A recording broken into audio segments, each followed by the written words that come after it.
자, 156페이지 광합성 이쪽을 보도록 할게. 자, 이 광합성을 하는 곳은 식물에서 어디지? 입에서. 그렇지, 입에서 하게 되고 입 중에서 무슨 세포? 입살 세포에서 일어납니다. 이렇게 봐줘야 돼. 그러면 입살 세포라는 게 뭐냐? 자, 요 그림을 좀 한번 봐줘야 되거든. 자, 얘가 입의 그림이야. 이 입을 이렇게 반으로 자른 거야. 자르면 봐봐. 위아래로 요게 무슨 세포? 표피세포야. 거기 그림 봐봐. 표피세포 보이지? 위아래로 얘도 표피세포인데, 자, 중요한 건 표피세포에는 엽록체가 없어. 여기도 없어. 그래서 이 표피에서는 광합성이 일어나는 게 아니야. 그럼 표피를 통과해서, 자, 여기 이렇게 생긴 세포가 있지. 얘를 뭐라 불러? 울타리 조직이라 불러주는데, 울타리 세포로 이루어져 있는 거야. 그리고 이렇게 생긴 애는 해면 조직인데 해면 세포로 이루어진 거야. 그래서 여기서 이 입살 세포라는 것은 이 두 가지를 이야기해. 그래서 울타리 조직하고 울타리 세포, 자, 울타리 세포와 해면 세포,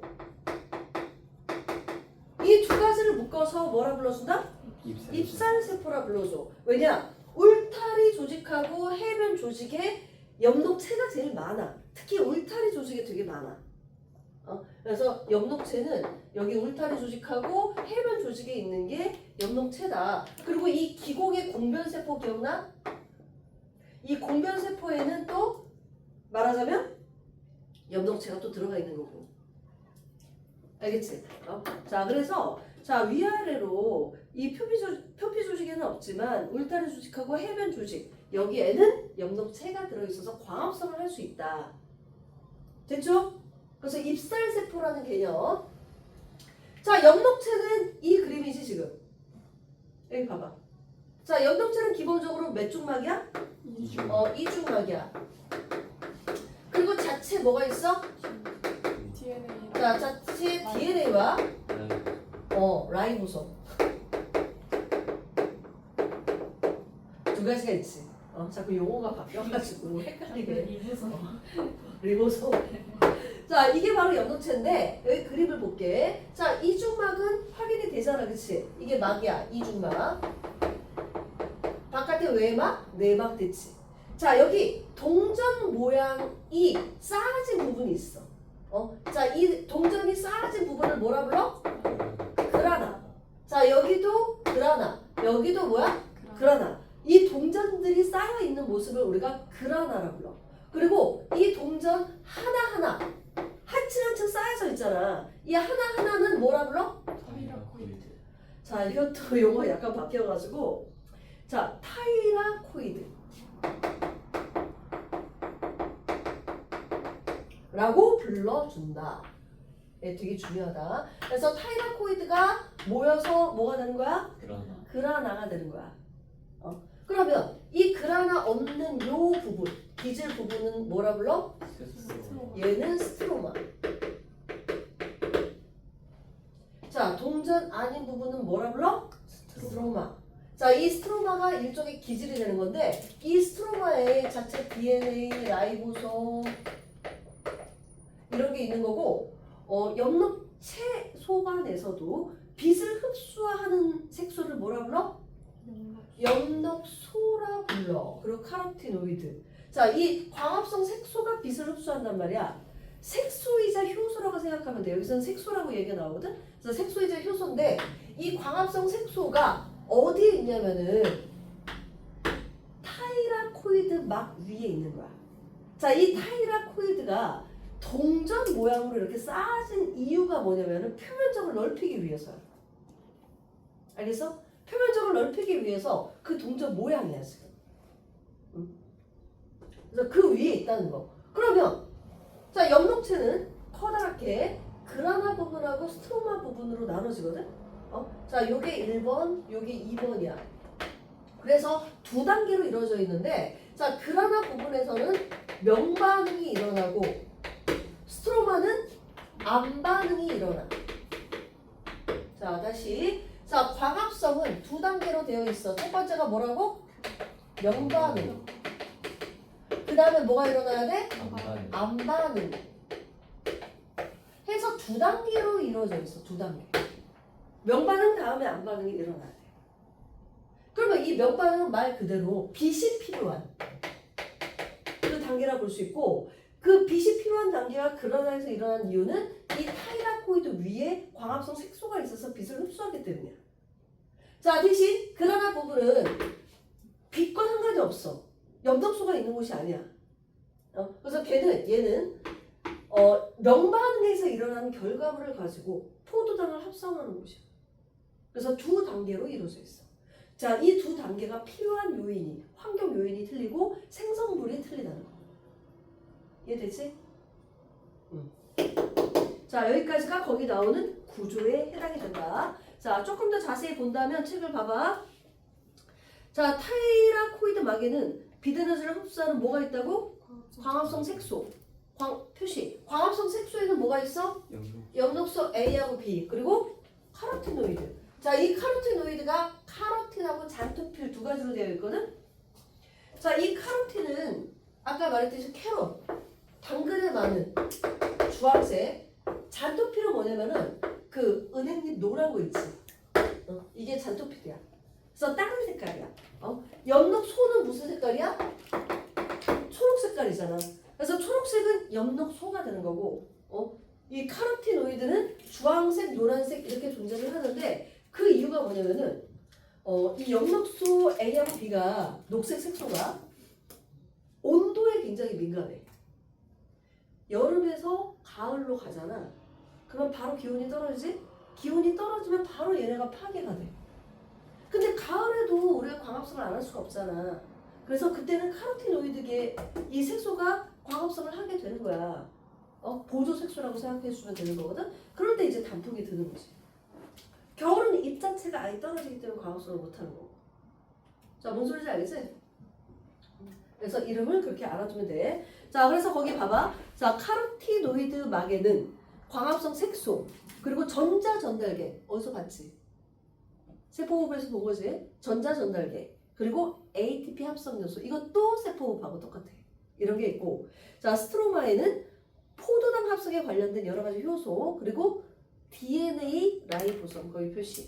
자체에 필요한 내용이 들어있다. 그래서 엽록체는 마이토콘드리아와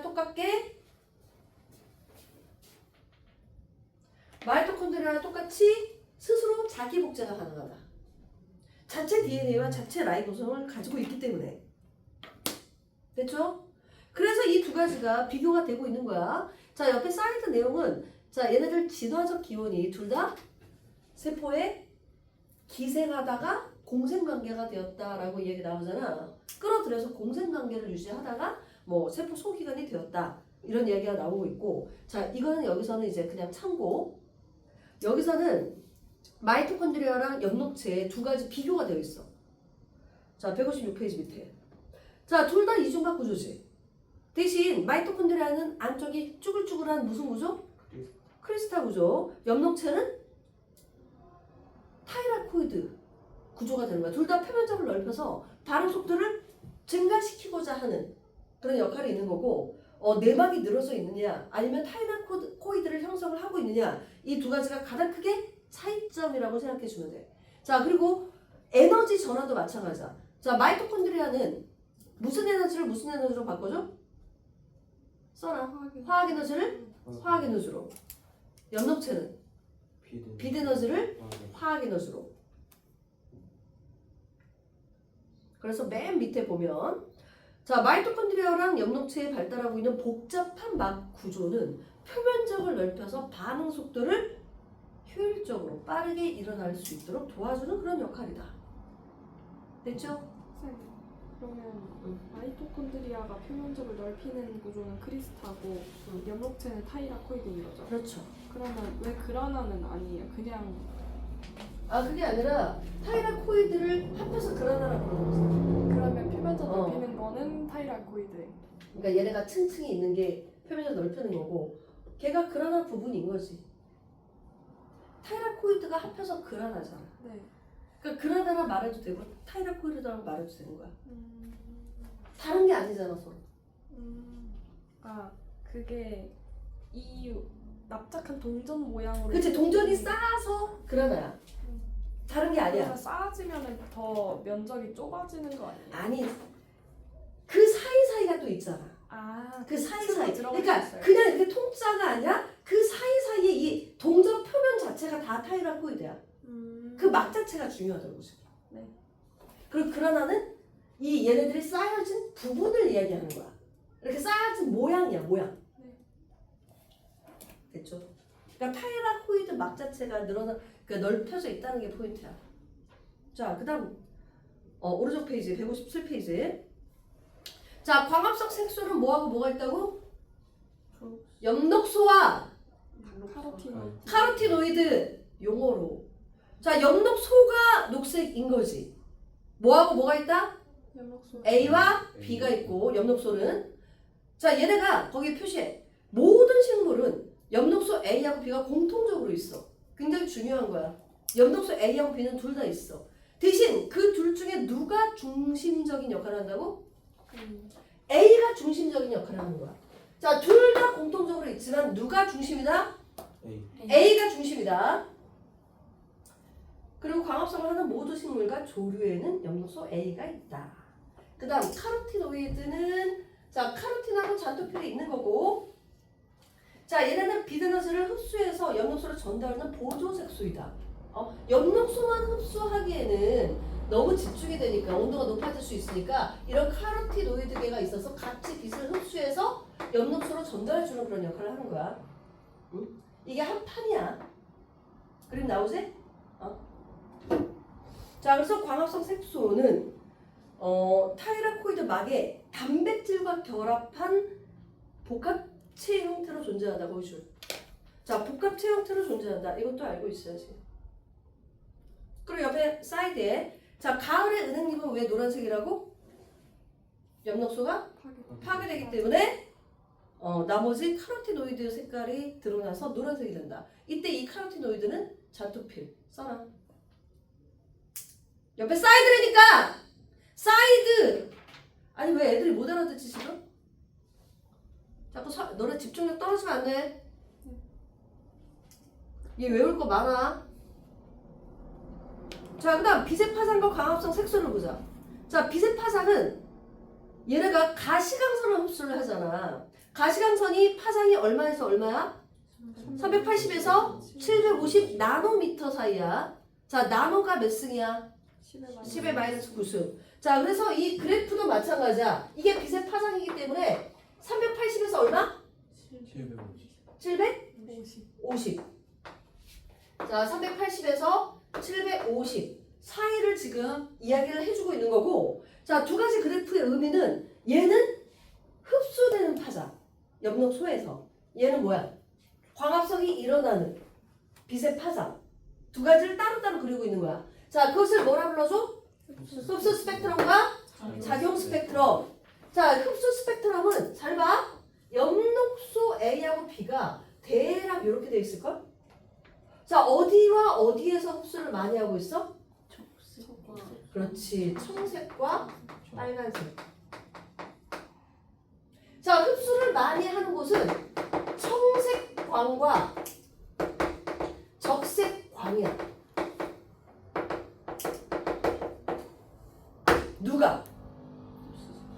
누가 흡수해? 엽록소 A와 B지. 그치? 그런데 초록색 부분은 흡수가 거의 돼? 안 돼? 거의 안 되고 있지. 자, 흡수를 안 한다는 것은 초록색을 어떻게 하는 거야? 반사한다는 거잖아. 그래서 우리가 입이 뭘로 보인다? 녹색으로 보인다. 반사하기 때문에. 그치? 그래서 흡수하는 곳은 빨간색과 파란색 쪽이다. 누가? 엽록소 A와 B가. 자, 이렇게 표현하는 게 바로 흡수 스펙트럼이야. 그래서 빛의 파장에 따른 광합성 색소의 빛 흡수율을 나타내는 게 흡수 스펙트럼 이름을 알아야 돼. 자, 그다음 빛의 파장에 따라서 광합성이 일어나는 것을 표현해준 표를 뭐라 불러? 작용 스펙트럼. 뭐라 부른다고? 작용 스펙트럼. 자, 이름에 표시해놔. 흡수 스펙트럼, 작용 스펙트럼. 자, 그러면 여기 볼게. 자, 빛의 파장에 따른 광합성 속도는 자, 보면은 이렇게 돼 있네. 파란색하고 빨간색 쪽이 어때? 많지? 근데 초록색이라고 안 일어나는 건 아니지? 이 두 개가 일치하는 게 아니라 뭐야? 거의 일치야. 비슷하게 일치야. 왜 초록색 부분이 틀려? 자, 초록색 부분은 왜 광합성이 일어나느냐? 카로티노이드가 있어. 그래서 맨 밑에 보면 자, 초록색 광에서도 광합성이 일어나는 이유가 자, 카로티노이드가 흡수한 빛도 광합성에 이용되기 때문이다. 됐나요? 자, 이해됐지? 그래서 거의 줄쳐놔. 거의 일치. 거의 일치라는 말 나오잖아. 자, 이 그래프도 굉장히 많이 나옵니다. 자, 흡수 스펙트럼하고 작용 스펙트럼. 자, 필기하고 넘어갈게요. 스톱. 자, 앵길바의 실험 보자. 자, 이 사람이 어떤 실험을 했냐면은 자, 봐봐. 얘가 뭐야? 핵감이 필요해. 자, 핵감은 녹조류야. 원래 해감 아니에요? 해감? 원래 해감이었어요. 해감은 다른 거야. 조개에서 조개 해감. 그 그 그 해감하고 얘는 해감도 있잖아요. 핵감이라는 녹조류, 조류야, 조류. 조류에 얘 광합성을 하겠지? 거기에 빛을 프리즘을 비춰서 말하자면 보남팔초 노죽발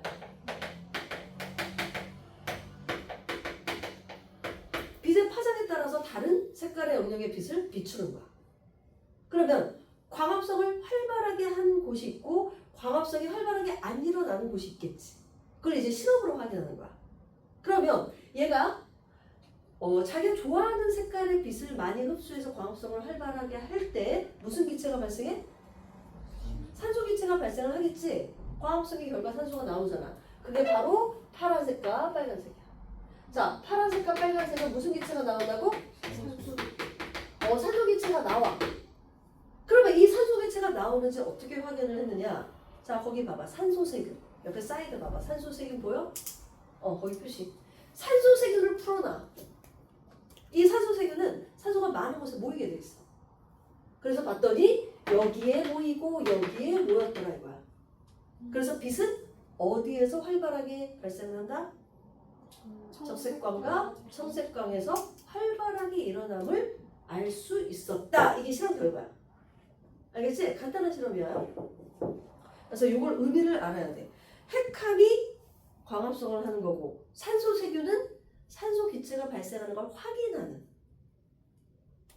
됐죠? 여기서 실험을 잘 봐야 돼. 광합성은. 자, 확인한 사실.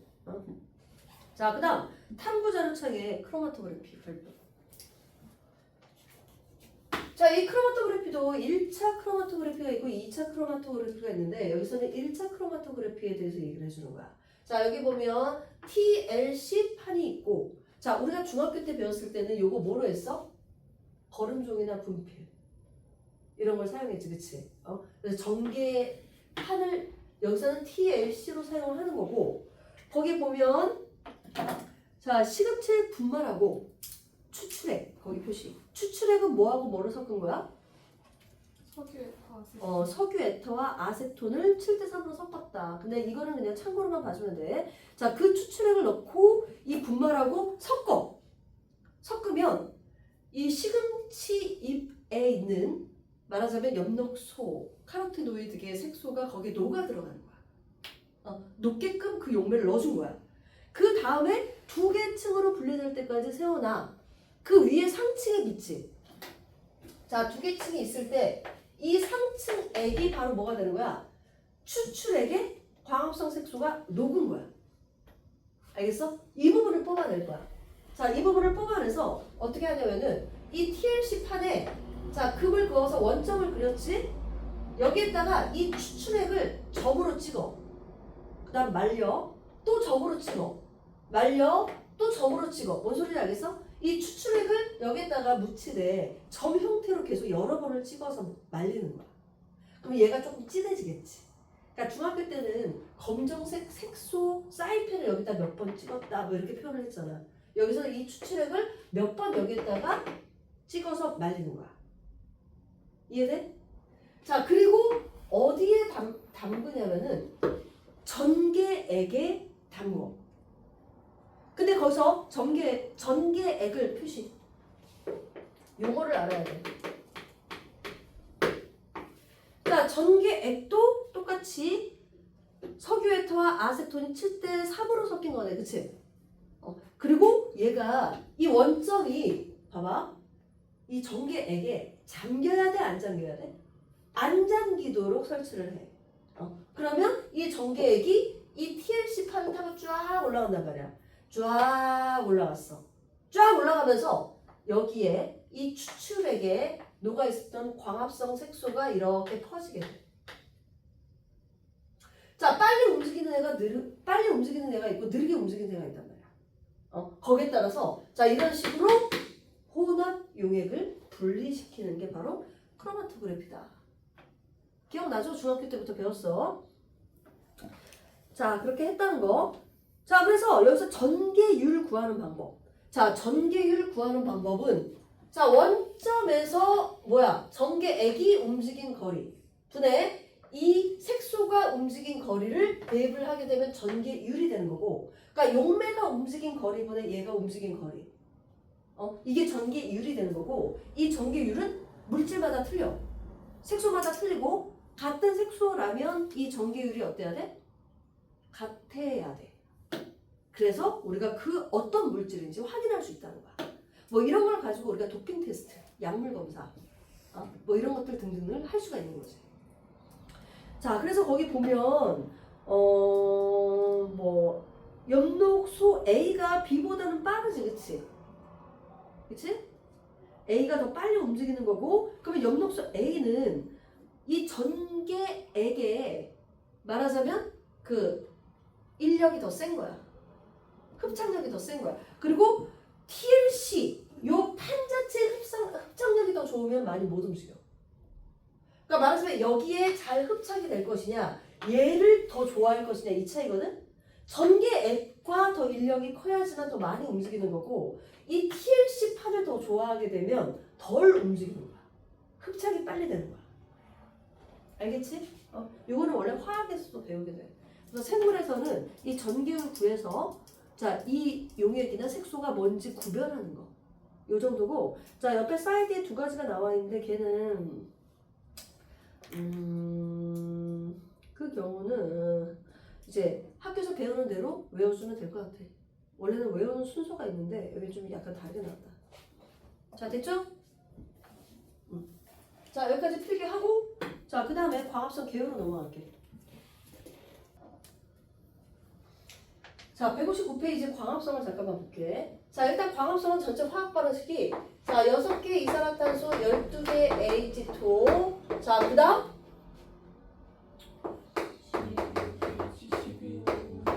이게 뭐야? 그리고 이렇게 되겠지. 자, 여기에서 광합성은 두 단계로 나누어져 있어, 커다랗게. 자, 무슨 반응하고 무슨 반응?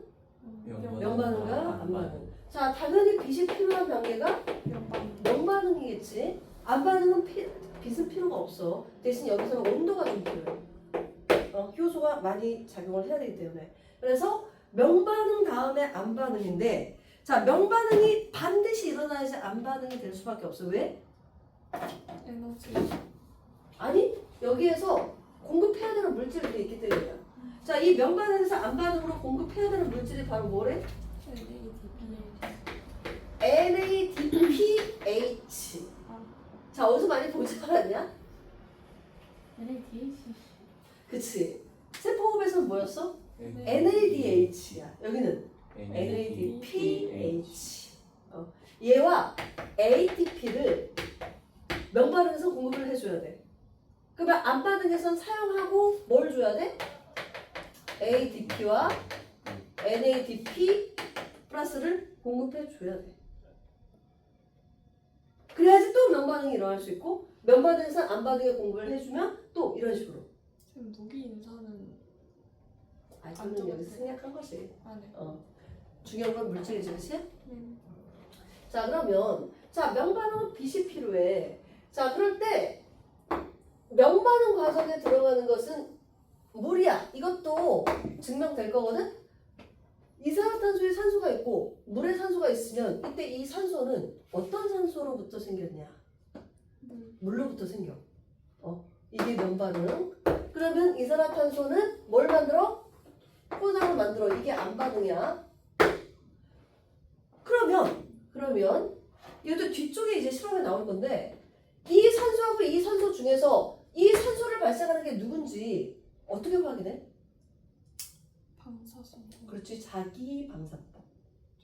자기 방사법이 뭐였어? 방사성 동위원소를 이용해서.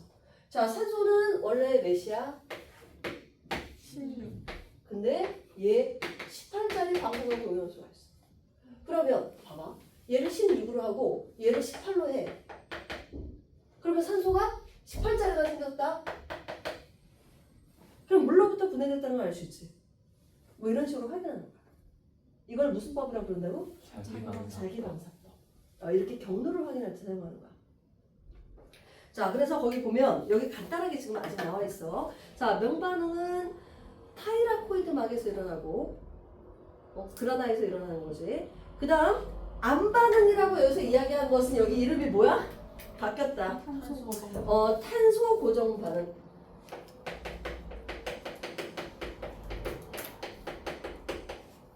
수십 년 동안 안반응이라 가르쳤기 때문에 입에 쫙쫙 아직 안 붙는구나. 자, 다시 안반응이라고도 한다가 또 나와. 그래서 탄소 고정 과정은 스트로마에서 일어난다. 그래서 그라나 스트로마 두 개로 나눠져 있는 거야. 그리고 명반응에서는 자 그러니까 ATP와 NADP의 화학 에너지로 전환해서 탄소 고정 반응에 공급을 하게 되고 그 과정에서 물이 뭘로 분해된다? 산소로 분해가 된다. 자 탄소 고정 과정은 여기서 공급받은 NADH와 ATP를 이용해서 자 이산화탄소를 뭐로 바꾼다고? 포도당으로 바꾸는 과정이 일어나고 그걸 우리가 켈빈 회로라고 불러. 표시 뒤에서 배울 거야. 켈빈 회로. 자 옆에 사이드 잠깐만 보면 NADH는 조효소다. 마찬가지로 그러니까 NADP 플러스가 탈수소 효소의 조효소야. 그러니까 NAD 플러스가 탈수소 효소 조효소였지. 얘도 NADP 플러스가 탈수소 효소의 조효소야. 두 가지 종류가 있는 거야. 자 됐어. 그래서 뒤쪽에 더 자세하게 배울 거니까 여기서는 이 정도까지 개요만 봐주면 돼. 됐죠? 자 그리고 얘는 또 이 과정에서 생겨. 그래서 뒤에서 다시 배울 거야. 자 여기 볼게. 자 밑에 벤슨의 실험. 자 이 벤슨의 실험은 첫 번째를 보면은 얘가 빛이 없어. 근데 뭘 공급했어? CO2. 자 얘는 빛이 있어. CO2는 없어. 세 번째는 빛이 없어. CO2를 공급했어. 자 여기 봐봐. 첫 번째 이 가해 실험을 보면 뭔 소리냐면은 얘만 명반응이잖아. 그치? 안반응에서 명반응으로는 과합성이 일어나지 않는데. 근데 명반응에서 안반응으로 갈 때는 과합성이 어떻게 됐어? 일어났어. 잠깐 일어났잖아. 근데 잠깐밖에 일어나지 않은 이유는 빛이 계속 공급이 안 돼서요. 자, 명반응이 일어난 다음에 안반응이 일어나면 일어날 수 있지만 지속적으로 일어나는 데는 뭐가 필요한 거야? 빛이라는 게 필요한 거야. 잠깐 일어난 거야. 잠깐. 그러니까 요거는 안 되지만 요거는 된다 이거야. 그러니까 이 첫 번째 실험은 명 다음에 암이라는 순서를 확인한 거야. 그 다음 두 번째 실험은 자 첫 번째, 두 번째는 똑같이 했는데 세 번째가 어떻게 됐어? 디젤. 빛과 이산화탄소를 둘 다 공급했더니 어떻게 됐어? 지속적으로 일어나고 있지. 자, 이 두 번째에서는 지속적으로 일어나기 위해서는 빛과 CO2가 둘 다 필요하다. 그리고 명반응이 일어나는 데는 CO2는 필요해, 안 필요해? 안 필요하다는 걸 알 수 있는 거야. 그러니까 명반응이 일어나는 데는 빛이 필요한 거고, 암반응, 탄소 고정 과정이 필요할 때는 CO2가 반드시 필요한데 계속 지속적으로 일어나기 위해서는 둘 다 필요하다. 됐습니까? 그래서 이 벤스데이 실험은 순서와 명반응 다음에 암반응이라는 순서와 그 다음 둘 다 계속 지속적으로 일어나기 위해서는 둘 다 필요하다. 그리고 명반응에는 빛, 암반응에는 이산화탄소가 필요하다. 이걸 다 확인한 실험이라고 볼 수 있어. 됐나요? 자, 여기까지. 스톱.